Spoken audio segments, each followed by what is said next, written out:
जय हिंद, वंदे मातरम। तो आज की इस क्लास में आपका स्वागत है। इस क्लास में हम पढ़ेंगे कक्षा 12 की फिजिक्स।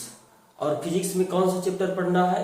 और देखिए दोस्तों, जान ही रहे हैं आप कि हाल ही में जो छात्र अभी तक फिजिक्स अच्छे से नहीं पढ़ा है, जो कोचिंग नहीं पढ़े हैं, तो वो ऑनलाइन मोबाइल से कैसे तैयारी करेंगे, तो आप बताई जाए।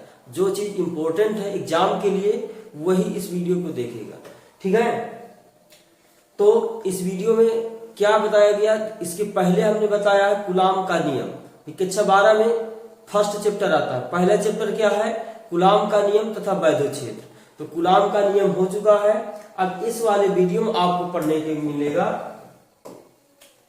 क्या हो,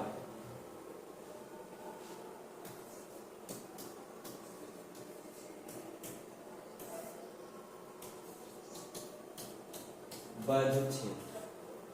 पहले पढ़ लेते हैं वैद्युत क्षेत्र। इसको इलेक्ट्रिक फील्ड कहा जाता है। इंग्लिश में क्या बोलते हैं? इलेक्ट्रिक फील्ड बोलते हैं, ठीक है। अब ध्यान दीजिए, वैद्युत क्षेत्र कहलाता है। अब ये आपको थोड़ा सा डेफिनेशन लिखा दिए हैं। अब आपको क्या करना है, एक चित्र के द्वारा से समझ लेना है इसको। चित्र कैसे बना रहे हैं देखो। जैसे मान लीजिए ये कोई क्या हो गया, कोई वैद्युत क्षेत्र, ठीक है। तो यहां पे कोई प्लस क्यू आवेश रखते हैं। कौन सा आवेश? प्लस क्यू आवेश। आवेश दो ही प्रकार का होता है, धनात्मक होता है और ऋणात्मक होता है, ठीक है। तो धनात्मक आवेश हम इस पर रख दिए, यहां पर ऋणात्मक आवेश रखते हैं, ठीक है। तो अब ये जो प्लस वाला आवेश है, तो भाई प्लस और माइनस आकर्षण होता है, आप जानते हैं। और प्लस प्लस प्रतिकर्षण होता है। तो आकर्षण हो या प्रतिकर्षण हो, तो भाई इसमें देखो कोई ना कोई बल तो लग ही रहा होगा इनके बीच। तो जो इनके आवेशों के बीच बल लगता है, आवेशों के बीच बल किसने बताया था? कूलाम ने बताया था। जो कूलाम का हम पहले नियम पढ़ चुके हैं।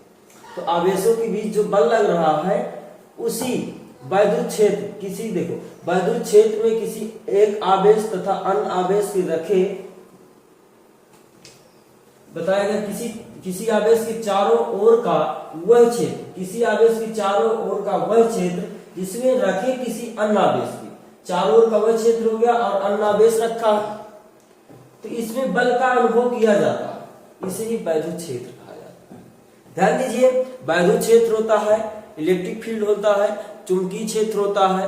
और देखिए, जैसे आप ये जानते हैं कि जैसे हम चुंबक कहीं पे रख देते हैं, ठीक है, और वो लोहे को कुछ दूर पर आकर्षित करता है, तो जहां तक उसका क्षेत्र होगा वहीं से तो आकर्षित करेगा। इसीलिए इसी तरह इलेक्ट्रिक का भी कुछ ना कुछ क्षेत्र होता है। यदि उतनी दूर से रख जाओ तो आकर्षित कर ले जाता, ठीक है। तो उसे ही वैद्युत क्षेत्र कहा जाता है। अब बात आती है कि वैद्युत क्षेत्र की तीव्रता क्या होती है। तो हेडिंग क्या लगाना है? वैद्युत क्षेत्र की तीव्रता।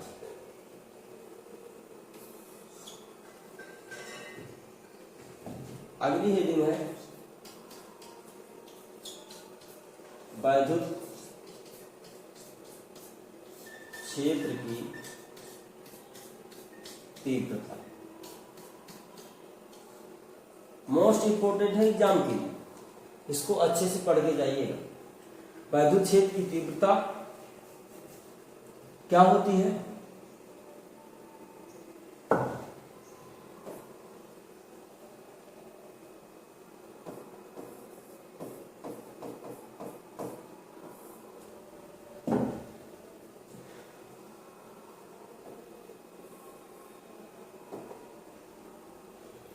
इसको कैसे परिभाषित करते हैं? तो देखो, वैद्युत क्षेत्र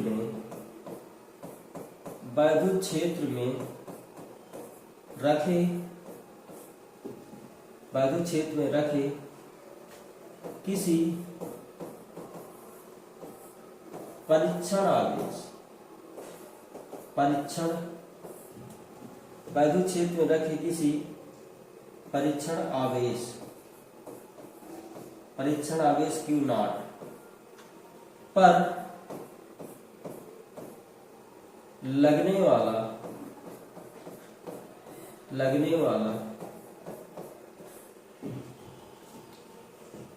वाला वैद्युत बल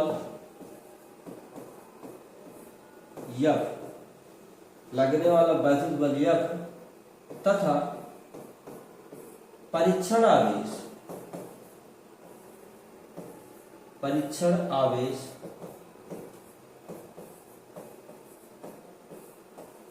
के अनुपात को वैद्युत क्षेत्र की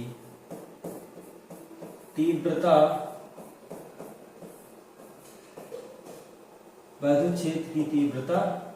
कहते हैं। ठीक है, देखो अब इसका सूत्र क्या होता है, ऐसा भी लिख सकते हैं जिसे कैपिटल ई से दर्शाते हैं या प्रदर्शित करते हैं। ठीक है, इसका मात्रक भी कुछ ना कुछ होता है। इसका मात्रक होता है न्यूटन प्रति कूलम। ठीक है, एक मात्रक और होता है, एक मात्र या ध्यान दीजिए वोल्ट प्रति मीटर। दो मात्रक न्यूटन प्रति कूलम होता है या वोल्ट प्रति मीटर होता है। देखिए, तो अब इसकी जो परिभाषा क्या है, परीक्षण आवेश पर लगने वाला बल और परीक्षण आवेश के अनुपात को ही वैद्युत क्षेत्र की तीव्रता कहा जाता है। तो देखिए, बल कितना है, बल F है, परीक्षण आवेश Q0 है, तो किसके बराबर होगा, ये वैद्युत क्षेत्र की तीव्रता के बराबर होगा, E के बराबर होगा। इसका मात्रक हमने लिख दिया है न्यूटन प्रति कूलम या तो वोल्ट प्रति मीटर, दो ही होते हैं। तो ये फार्मूला आपको पैक कर लेना है, वैद्युत क्षेत्र की तीव्रता का है। तो आपको देखियो वैद्युत क्षेत्र हो गया, वैद्युत क्षेत्र की तीव्रता हो गई। अब हमें क्या पढ़ना है, हमको अब पढ़ लेना है वैद्युत बल रेखाएं। वैद्युत बल रेखाएं क्या होती हैं, वैद्युत बल रेखाओं के गुण क्या होते हैं, ये पढ़ना। तो इसकी शॉट ले लीजिए और अच्छे से याद कर लेना। चलिए, अब क्या है वैद्युत बल रेखाएं। वैद्युत बल रेखाएं क्या होती है,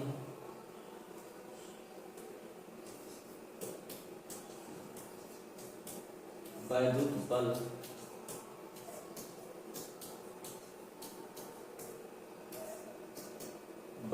रेखा। तो आपको जान लेना है कि वैद्युत बल रेखाएं क्या होती हैं। सबसे पहले बात करते हैं कि परिभाषा पढ़ेंगे और ये पढ़ेंगे कैसे दिखती है, कैसे गुजरती है। ठीक है, तो वैद्युत बल रेखाएं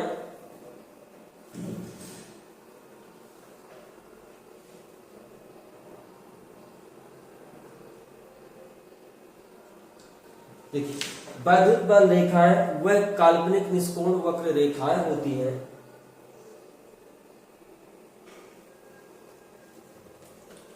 वैद्युत बल रेखाएं एक निष्कोण काल्पनिक वक्र रेखाएं होती हैं। तो लिख लीजिए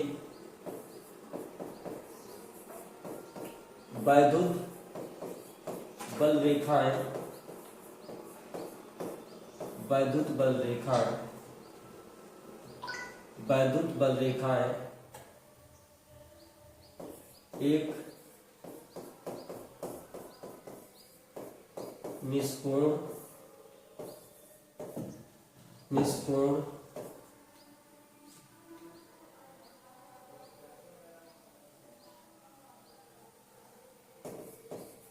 निष्कोण काल्पनिक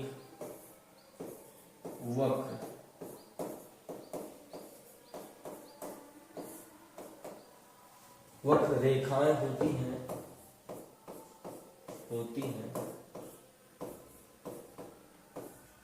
जो किसी बिंदु पर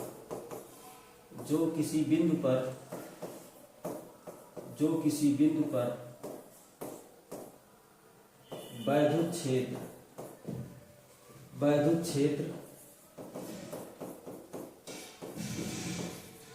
क्षेत्र प्रदर्शित करती है, जो किसी बिंदु पर क्या करती है, वैद्युत क्षेत्र प्रदर्शित करती है। इनका चित्र आकार कैसे होता है, ध्यान दीजिए।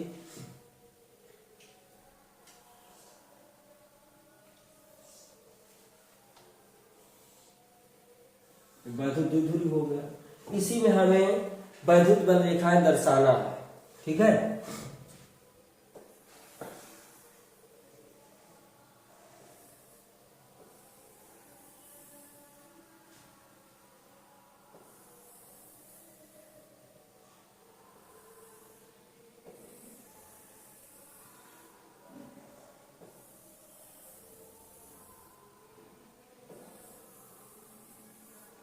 चलिए, ये इनका आकार होता है।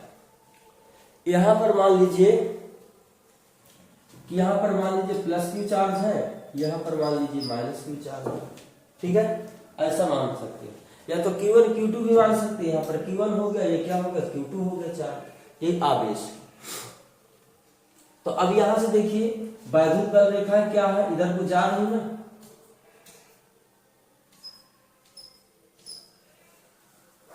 तो ध्यान दो, इधर से गई तो इधर से क्या होगी, अंदर ऐसे गई, अंदर गई, और इधर से क्या होगी, ये बाहर निकलेगी, ऐसा होगा।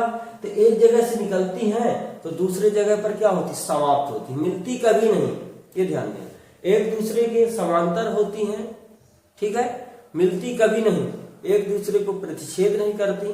तो जब इनके गुण अभी लिखाएंगे तो बता देंगे। तो वैद्युत बल रेखाओं का आकार हो गया, कैसे गुजरती हैं, प्लस की ओर से निकल करके माइनस की ओर समाप्त हो जाती है, ठीक है। तो अब इनके हमें गुण लिखना है, तो चित्र बना लीजिए और इधर लिख लीजिए गुण, हेडिंग लगा लीजिए, वैद्युत बल रेखाओं, वैद्युत बल रेखाओं के गुण, वैद्युत बल रेखाओं के गुण। पहला नंबर वैद्युत बल रेखाओं के गुण, पहला नंबर ये लिख लीजिए, एक दूसरे को प्रतिच्छेद, एक दूसरे को क्या करें, एक दूसरे को प्रतिच्छेद नहीं करती,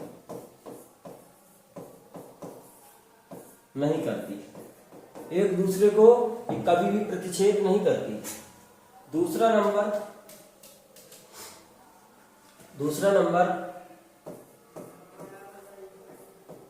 एक दूसरे के समांतर होती है, क्या होती है, समांतर होती है, समांतर होती है, दूसरा गुण हो गया। तीसरा गुण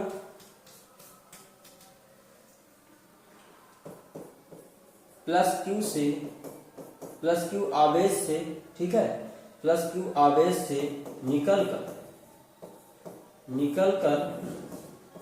माइनस क्यू आवेश, Q1 Q2 ऐसे लिख सकते हैं, माइनस Q2 आवेश पर समाप्त होती, माइनस Q2 आवेश पर समाप्त होती। तो 3 गुण बता दिए हैं। इसी तरह की वीडियो पाने के लिए चैनल को सब्सक्राइब कर लें, वीडियो को दोस्तों के साथ शेयर करिए और जबरदस्त पढ़ाई कीजिए, ताकि आपके नंबर बोर्ड एग्जाम में अच्छे से आ सके। तब तक के लिए दोस्तों, जय हिंद।